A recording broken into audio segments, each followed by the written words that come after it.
কেন আমি রোনালদোর ফ্যান? এক, মুসলিম উম্মার প্রতি দরদ। রোনালদো সবসময় মুসলিম দেশগুলোর মানুষের পাশে দাঁড়িয়েছেন।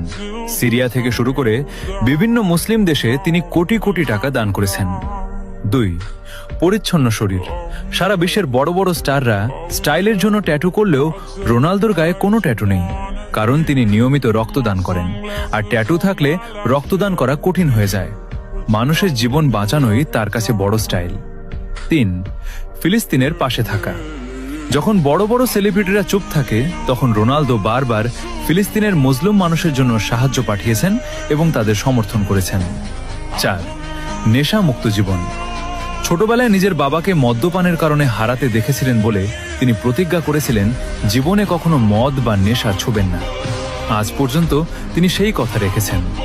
পাঁচ, কঠোর পরিশ্রম ও ত্যাগ। আপনার জন্য বাড়তি পয়েন্ট। তিনি কোনো সোনার চামচ মুখে দিয়ে জন্মাননি। অভাবের সংসার থেকে লড়াই করে আজ এই অবস্থানে এসেছেন। তার এই নেভার গিভ আপ মেন্টালিটি আমাদের মতো তরুণদের বড় হওয়ার স্বপ্ন দেখায়। ছয়, পারিবারিক মূল্যবোধ। তিনি তার মা এবং পরিবারের প্রতি যতটা অনুগত তা বর্তমান যুগে বিরল। একজন সফল মানুষ হওয়ার আগে তিনি একজন আদর্শ সন্তান। ভাই, বিশ্বকাপ তো অনেকেই জিতেছে, কিন্তু কোটি কোটি কোটি মানুষের ভালোবাসা আর দোয়া সবাই পায় না। ট্রফি ড্রয়িং রুমে থাকে, কিন্তু মানুষের জন্য করা কাজগুলো মানুষের হৃদয়ে থাকে। আমি কোনো ট্রফির ফ্যান না, আমি একটা আদর্শের ফ্যান, যার নাম ক্রিশ্চিয়ানো রোনালদো।